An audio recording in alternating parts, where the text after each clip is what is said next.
भेड़िया आया, भेड़िया आया। गांव का एक लड़का था रामू, जिसे हर समय शरारत करने की आदत थी। उसकी माँ हमेशा कहती, बेटा मेहनत से काम करो, झूठ मत बोलो। लेकिन रामू को मेहनत से ज्यादा मजाक और आलस पसंद था। रामू का काम था पहाड़ी के ऊपर गांव की भेड़ों की रखवाली करना। लेकिन यह काम उसके लिए इतना उबाऊ था कि वह अक्सर सो जाता या किसी पेड़ की डाली से झूलता रहता। एक दिन ऊबते ऊबते रामू के दिमाग में एक शैतानी आइडिया आया। उसने सोचा, क्यों ना कुछ मजेदार किया जाए, और उसने जोर से चिल्लाना शुरू कर दिया, बचाओ, भेड़िया आया, भेड़िया आया। रामू की आवाज सुनते ही गांव के लोग लाठियां, तसले, बेलन और यहां तक कि संतोष काका की पुरानी झाड़ू लेकर दौड़ पड़े। गांव का पहलवान भोला पहलवान, जिसने पिछले 5 साल से कुश्ती नहीं लड़ी थी, अपनी नई धोती बांधते बांधते गिरते पड़ते पहाड़ी पर पहुंचा। लेकिन जब सब लोग वहां पहुंचे तो उन्होंने देखा, कोई भेड़िया नहीं, रामू जमीन पर लौट लौट कर हंस रहा था। अरे, तुमने हमसे मजाक किया, गांव वालों ने गुस्से से कहा। रामू हंसते हंसते बोला, अरे बस यूं ही मस्ती कर रहा था। गांव वालों ने माथा पीट लिया और वापस चले गए।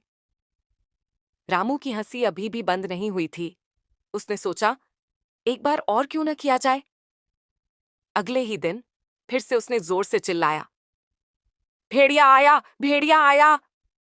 इस बार गांव वाले थोड़े सतर्क थे। गुड्डू हलवाई ने पहले अपना जलेबी का कढ़ाव किनारे रखा, फिर भागा।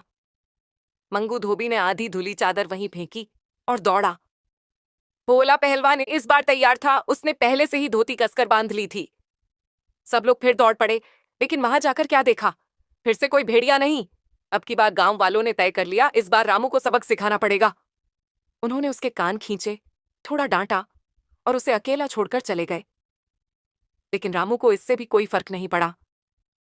कुछ दिन बीते, रामू फिर पहाड़ी पर बैठा था, लेकिन इस बार वह सच में भेड़ियों की गुर्राहट सुन सकता था।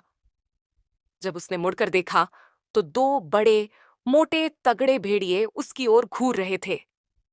रामू के मुंह से आवाज नहीं निकल रही थी, उसके घुटने कांपने लगे। लेकिन जैसे तैसे उसने हिम्मत जुटाई और चिल्लाया, भेड़िया आया, भेड़िया आया, सच में इस बार। गांव के लोग रामू की आवाज सुनकर हंस पड़े। भोला पहलवान बोला, अरे ये फिर मजाक कर रहा होगा। गुड्डू हलवाई बोला, इस बार मैं अपनी जलेबी नहीं छोड़ने वाला। मंगू धोबी बोला, अब की बार मेरे कपड़े नहीं गंदे होंगे। कोई भी पहाड़ी की तरफ नहीं गया। रामू चिल्लाता रहा, लेकिन कोई नहीं आया। इस बीच भेड़ियों ने भेड़ों को पकड़ना शुरू कर दिया। थोड़ी देर बाद जब शाम हुई तो गांव वालों को चिंता हुई, रामू वापस क्यों नहीं आया। जब वे पहाड़ी पर पहुंचे तो देखा, आधी भेड़ें गायब थीं और रामू एक पेड़ पर चढ़ा कांप रहा था। गांव वालों ने रामू को नीचे उतारा, लेकिन उनकी नाराजगी साफ थी। भोला पहलवान बोला, अगर तुमने पहले झूठ नहीं बोला होता तो हम तुम्हारी मदद कर पाते। गुड्डू हलवाई ने एक चुटकी ली। चलो, अब मजाक कैसा लगा। रामू ने सिर झुका लिया और माफी मांगी। इसके बाद रामू ने कभी झूठ नहीं बोला। अब वह मेहनत और ईमानदारी से काम करता था।